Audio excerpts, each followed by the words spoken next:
Bom dia, uma alegria a gente poder se encontrar aqui na casa do Senhor nesta manhã de domingo, para esse tempo de culto, tempo de estar na presença de Deus e deixar Deus falar ao nosso coração. Nós estamos aí no terceiro domingo de Advento, estamos acompanhando uma série de mensagens que tem como tema a cura, e nós queremos então ao longo dessas mensagens também ver em que medida Jesus é a cura, ou ver que Jesus é a cura do mundo, a cura para a vida das pessoas. Jesus é a cura de todos os dramas e de todos os males. É uma satisfação poder chegar até na sua casa. Muito obrigado pela sua audiência, pela sua companhia. E Deus nos saúda nesta manhã por meio da palavra que nós encontramos no Evangelho de Mateus, capítulo 11, versículo 10, que diz assim: João Batista é aquele a respeito de quem as Escrituras Sagradas dizem: Aqui está o meu mensageiro, disse Deus. Eu o enviarei adiante de você para preparar o seu caminho. A vinda de Jesus foi preparada, foi pavimentada por muitos e muitos anos ao longo da história de Deus com o povo de Israel. Desde o tempo do profeta Isaías, nós temos profecias a respeito do Messias. Isaías 740 a.C., mais ou menos, já falava do menino que nasceria com o propósito de trazer salvação para o mundo. E é essa salvação que nós temos em Jesus, é essa salvação que nos é anunciada nesta manhã, é essa salvação que nos é anunciada por meio da palavra de Deus. João Batista é o último dos que veio preparar o caminho do Senhor. João Batista e Jesus são contemporâneos. João Batista está na iminência de ver a revelação do ministério de Jesus. E por isso, então, João Batista foi chamado, foi enviado a preparar o caminho para o Senhor passar. Em nome deste Deus, que é Pai, que é Filho e que é Espírito Santo e que é a cura para o mundo, que nós nos reunimos aqui nesta manhã para esse tempo de culto, de maneira online, mas também presencial lá ou aqui na comunidade, melhor dizendo. Eu te convido a uma palavra de oração. Senhor Deus, nós queremos te louvar, te bendizer, te exaltar, porque tu és o Deus Todo-Poderoso e porque em ti está a cura do mundo. Obrigado, Senhor, que muitos foram enviados antes do nascimento de Jesus para anunciar que Jesus nasceria. E agora, Jesus nasceu.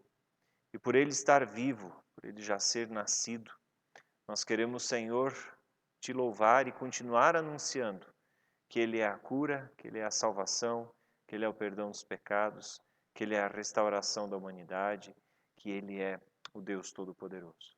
Obrigado pelo nascimento de Cristo, obrigado pela obra de Cristo, obrigado pelo perdão dado a nós através de Cristo.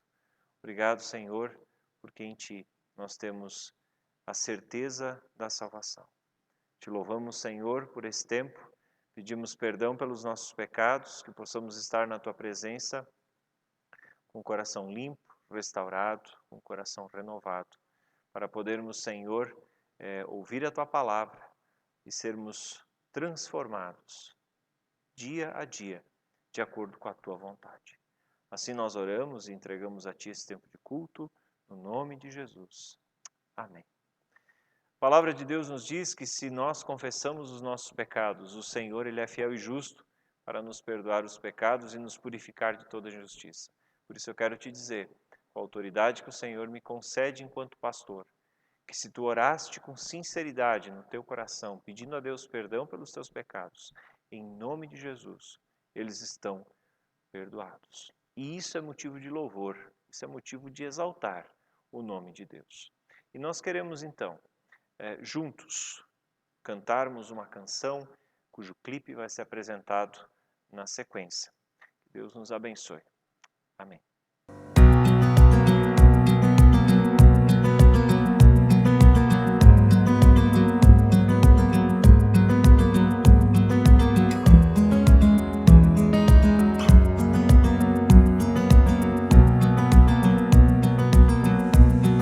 Por causa do seu amor, acolhido fui com bondade.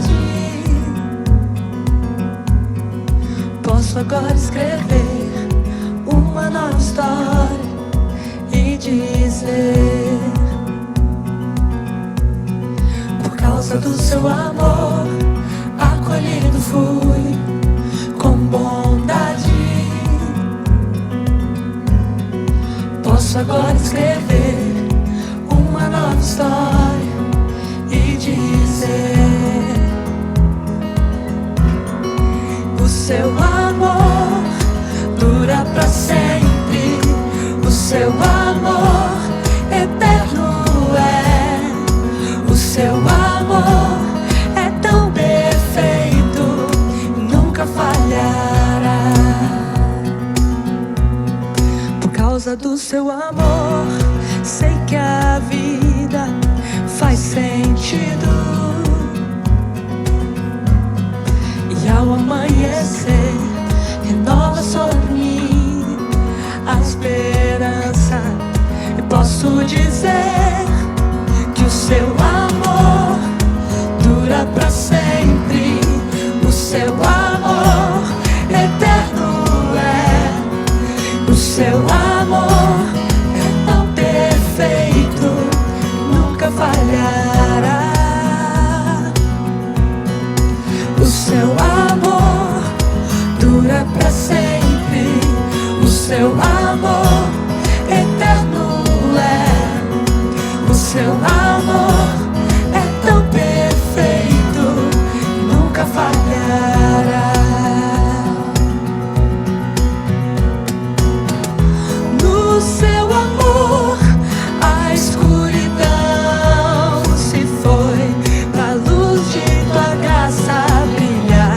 No seu amor a solidão se foi, pra sermos unidos em ti. No seu amor remido fui e fez-me novo, pois seu amor me faz cantar. Que o seu amor dura pra sempre, o seu amor eterno é, o seu amor é tão perfeito e nunca falhará. O seu amor dura pra sempre, o seu amor eterno é, o seu amor é tão perfeito, nunca falhará.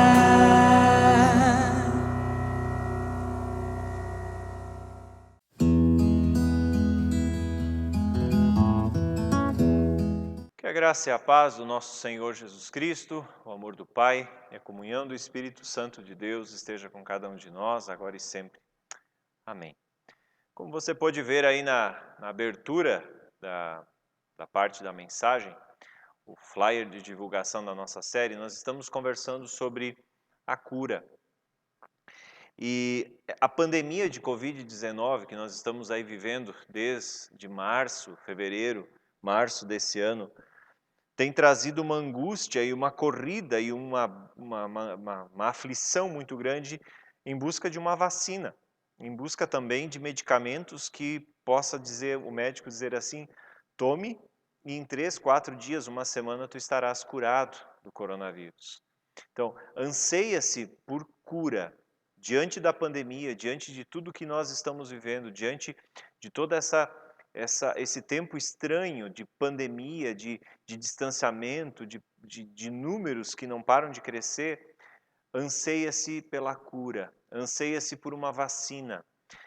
Nessa semana que passou, começou a vacinação na Inglaterra, não sei a efetividade disso, a eficácia disso, mas existe uma esperança, então, de que haja uma vacina que possa proteger a população e trazer a cura e trazer uma vida diferente. O mundo anseia por cura. O mundo geme sob uma doença como o coronavírus. Mas o mundo também geme sob outras doenças, como, por exemplo, o HIV. O HIV é uma doença que tem se alastrado também na nossa sociedade brasileira e em outras sociedades mundiais tem se alastrado, e às vezes a gente não consegue mais enxergar que nós também vivemos uma epidemia de HIV. Nós vivemos também gemendo sobre os cânceres que têm assolado famílias muito próximas a nós. O Alto Vale do Itajaí, aqui onde fica Rio do Sul, é uma região onde muitas pessoas sofrem com câncer. Muitas pessoas, infelizmente, perdem a sua vida pelo câncer. Nós estamos gemendo sob a doença. E nós ansiamos a cura do corona, a cura do HIV, a cura dos cânceres, a cura geral da nossa sociedade. Para tudo isso, nós desejamos a cura. Mas o mundo ainda está doente de outras doenças que não são tratáveis com medicamentos. E nós temos conversado na nossa série de pregações sobre essas doenças. Na nossa primeira fala desta série, nós conversamos sobre a cura da aflição. Nós vivemos um tempo de extrema aflição, um mundo de extrema aflição. No domingo passado, nós conversamos sobre a cura da indiferença. A indiferença é uma doença que tem matado, tem destruído, tem trazido sofrimento, tem trazido dor na nossa sociedade.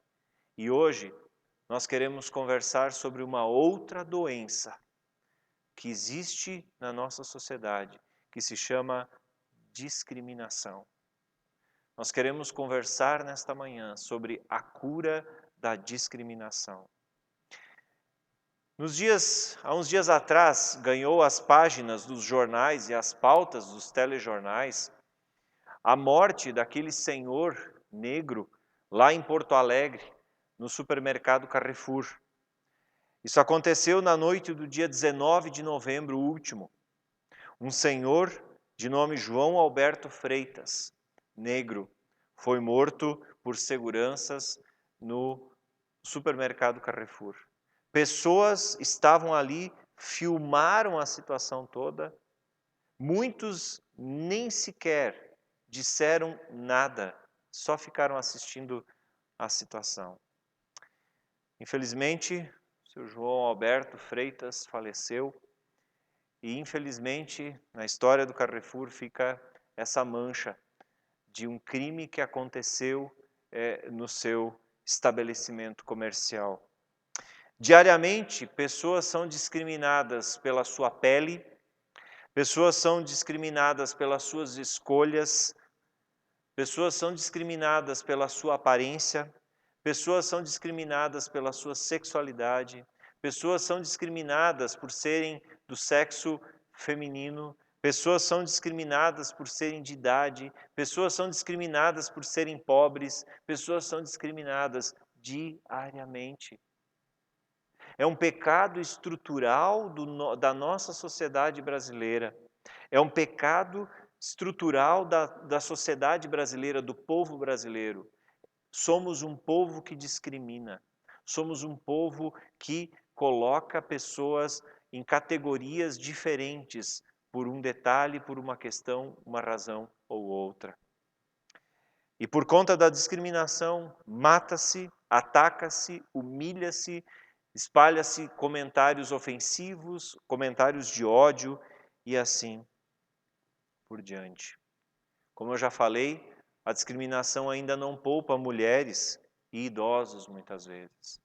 Também ainda para com as mulheres existe uma discriminação. Basta ver que pesquisas mostram que mulheres e homens que ocupam a mesma função no trabalho, as mulheres acabam sendo remuneradas de uma maneira diferente, fazendo o mesmo trabalho que o homem faz.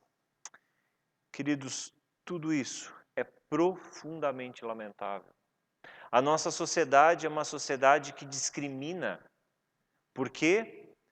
Porque os indivíduos que formam essa sociedade são indivíduos que discriminam. E por conta do indivíduo, mais um indivíduo e mais um indivíduo, nós temos então uma sociedade que discrimina. É um pecado estrutural, mas é um pecado também individual. Individual e estrutural.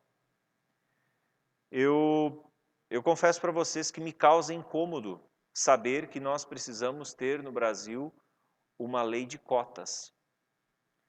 Todos deveriam ser iguais, deveriam ter as mesmas oportunidades diante das universidades públicas. Mas, infelizmente, se não fosse a política das cotas, muitas vezes a gente não veria a realidade que a gente vê. Como é que nós chegamos nesse ponto? Como é que nós chegamos ao ponto de sermos uma sociedade que discrimina tanto? Eu penso que existem duas obras bibliográficas que são fundamentais para a gente entender a sociedade brasileira e como nós chegamos até aqui. Uma delas, eu já mencionei esses tempos atrás, Gilberto Freire, Casa Grande Senzala. Esse livro é obrigatório. Toda pessoa que quer entender a sociedade brasileira deveria ler Gilberto Freire, Casa Grande Senzala. São 700, 800 páginas, mas de uma riqueza profunda que nos faz entender como é que nós nos tornamos uma sociedade tão discriminatória. Uma outra obra bibliográfica fantástica que todo brasileiro deveria ler para entender como nós chegamos a esse ponto é Darcy Ribeiro, O Povo Brasileiro. São duas obras que nos ajudam a entender as raízes de tanta discriminação, as raízes de tanto preconceito, as raízes de tanta separação nesse nosso país. Um país de um povo tão bonito, um país de um povo de gente de pele bonita, de uma miscigenação interessantíssima, de gente morena, gente clara, gente negra, orientais, europeus, brasileiros nativos, índios, negros.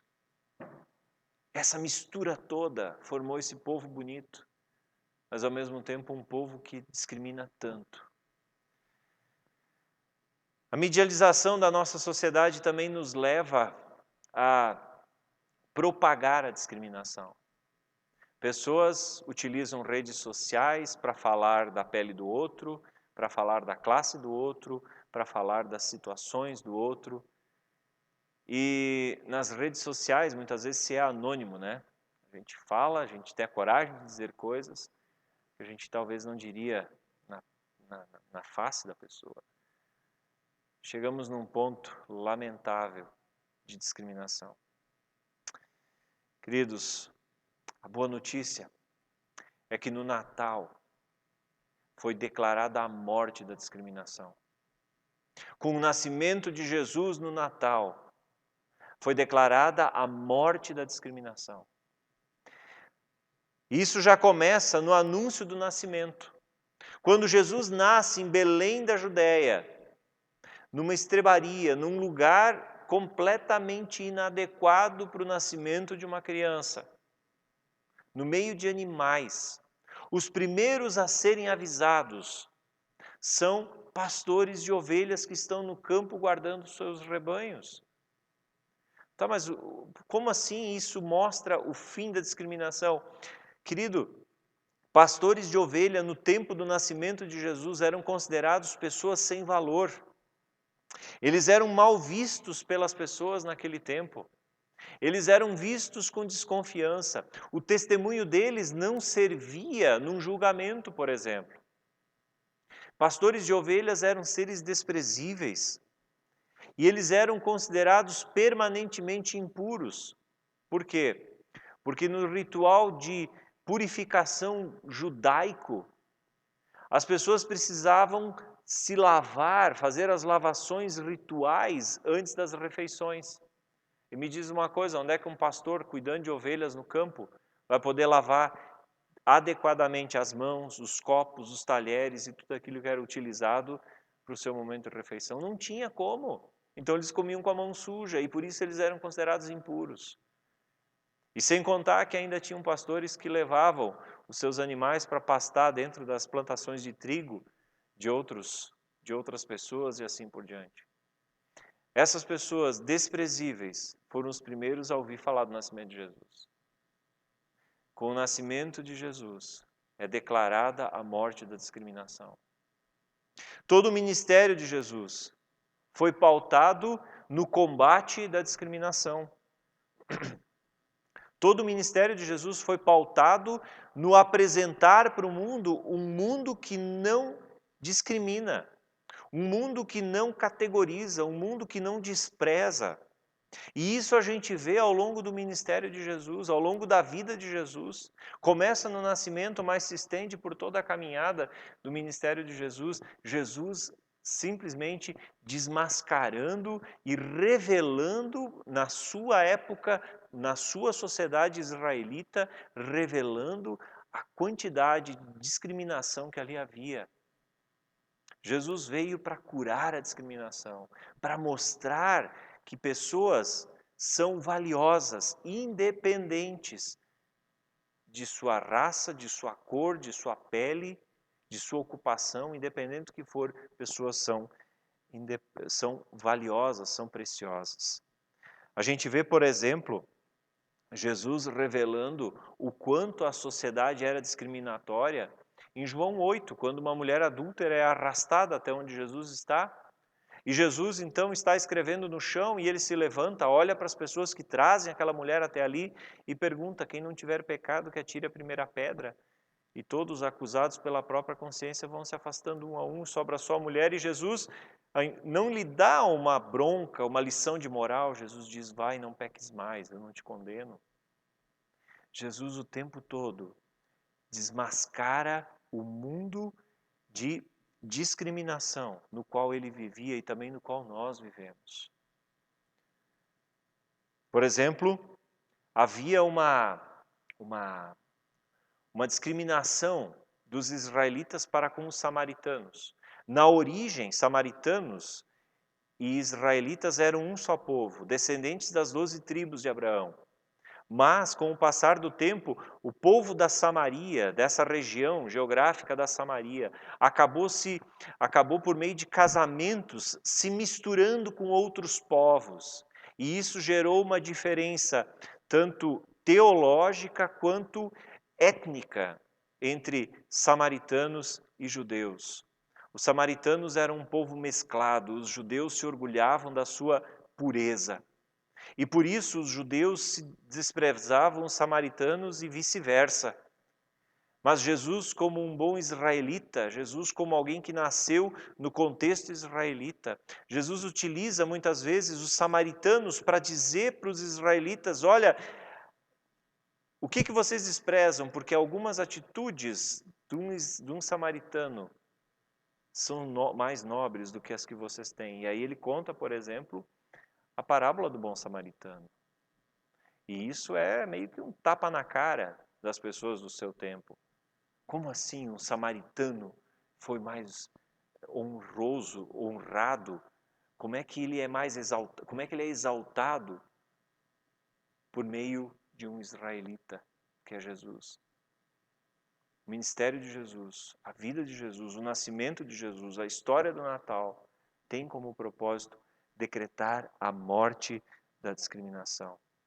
Numa outra situação, texto esse que está em Lucas capítulo 9, os versículos 51 a 56, Jesus está passando por uma cidade, por um vilarejo samaritano, e os samaritanos não acolhem Jesus.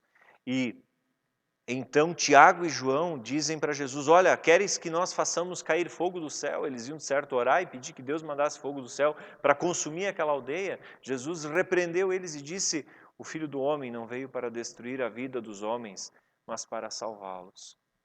E por conta da atuação de Jesus, que foi um combate constante à discriminação, a igreja se entendeu como um lugar onde não existe mais discriminação. E a espiritualidade cristã que foi se desenvolvendo a partir do ministério de Jesus é uma espiritualidade onde não existe mais discriminação, onde todos são tratados iguais. Queridos, e quando a gente olha para a criação de Deus, Deus é o Criador de todas as cores. Deus é o Criador de todas as pessoas. Deus é o Criador de todos os seres. A Bíblia nos diz que Deus cria homem e mulher. Ele não está dizendo que Ele criou um homem branco, uma mulher branca. Homem e mulher. a diversidade de raças, a diversidade de pele, a diversidade de estatura, a diversidade de aparência. É um milagre da criatividade de Deus. E por que nós discriminaríamos? Essa compreensão começou a povoar a cabeça dos israelitas em todos os tempos. A partir do movimento de Jesus, os israelitas começam a ser confrontados com essa realidade de que eles eram discriminadores, de que eles eram taxativos. E ao longo do desenvolvimento da igreja, nos seus primeiros anos, os cristãos passam a entender e a vivenciar, a experimentar que em Cristo nós somos todos um. Mas isso não foi assim tão tranquilo, belo e romântico como parece.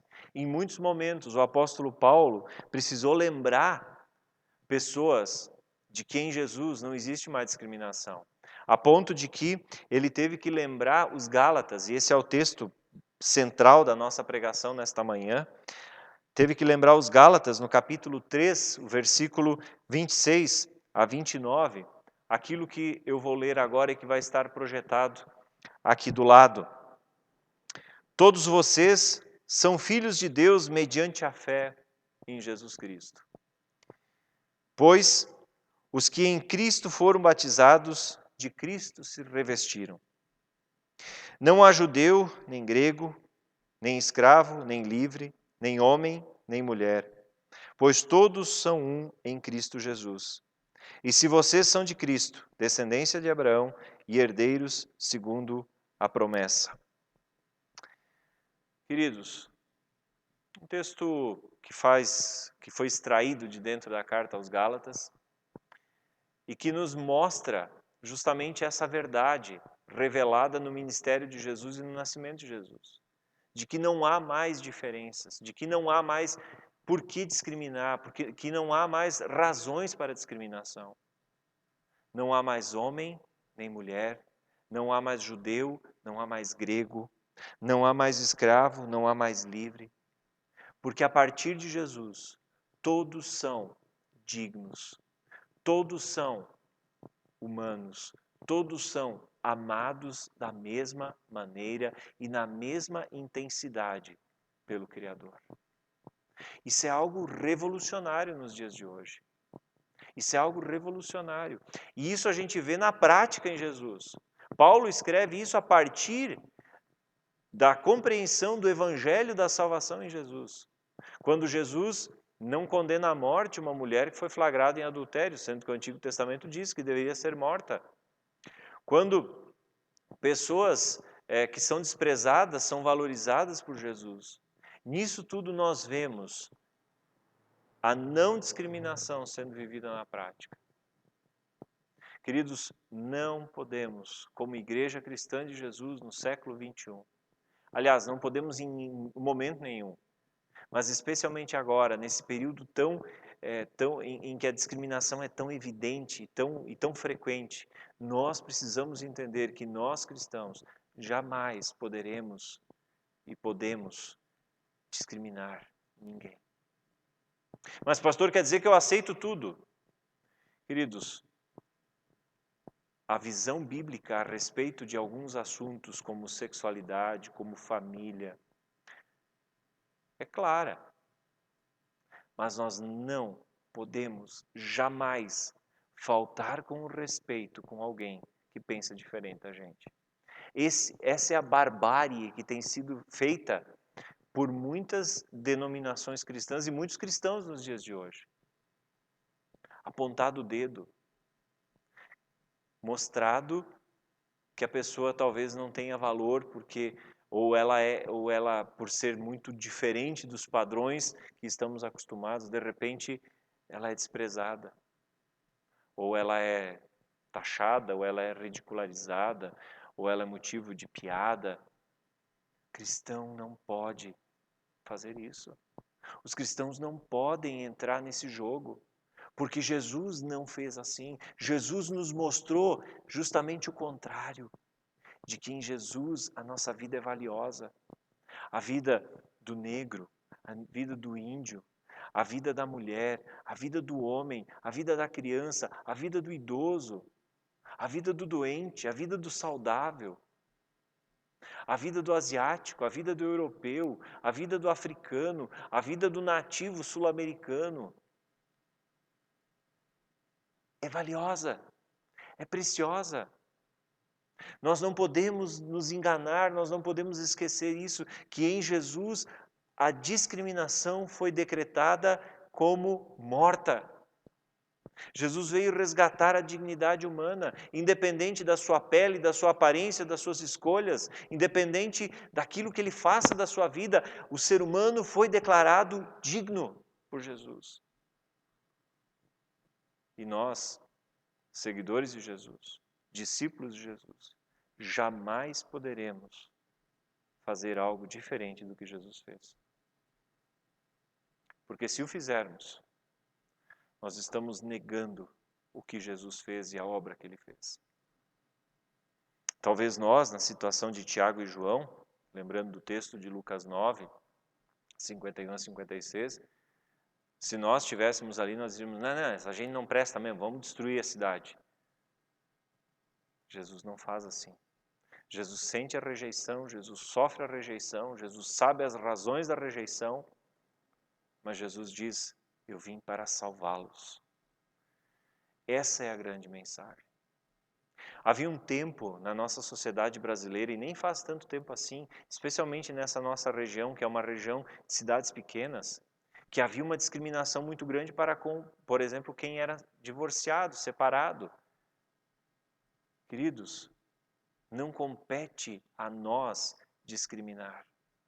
Compete a nós, como filhos e filhas de Jesus, acolher e dizer que, independente de qualquer característica física, todos são dignos, amados e todos são preciosos aos olhos do Senhor e precisam ter a sua dignidade preservada, a sua dignidade assegurada.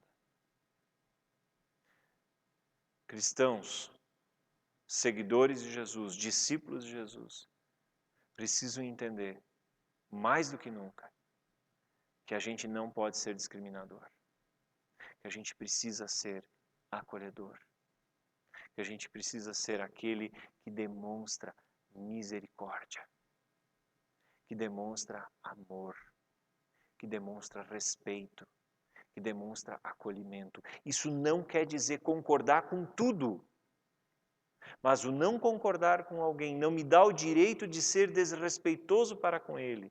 O não concordar com a escolha que alguém fez na sua sexualidade não me dá o direito de ser desrespeitoso com ele. A gente vive nessa polarização também por conta de direita e esquerda nesse país. Uma polarização maldita, maligna, prejudicial, destrutiva. Se tem alguém que pensa completamente diferente de mim, isso não me dá o direito de ser desrespeitoso com ele. Discriminar por sua visão política.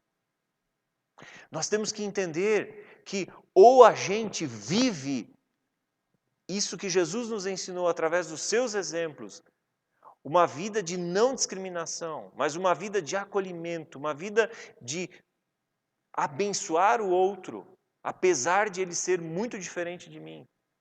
Ou a gente vive isso, ou a gente está brincando de ser cristão. Jesus não veio aqui para o mundo para brincar de ser Messias, para brincar de ser Jesus. Ele veio aqui no mundo para morrer. Ele veio aqui no mundo para dizer para o mundo e para todas as pessoas, de todas as raças, de todos os tempos, de todos os povos, de todas as cores, de todos os jeitos, que Ele é o Senhor.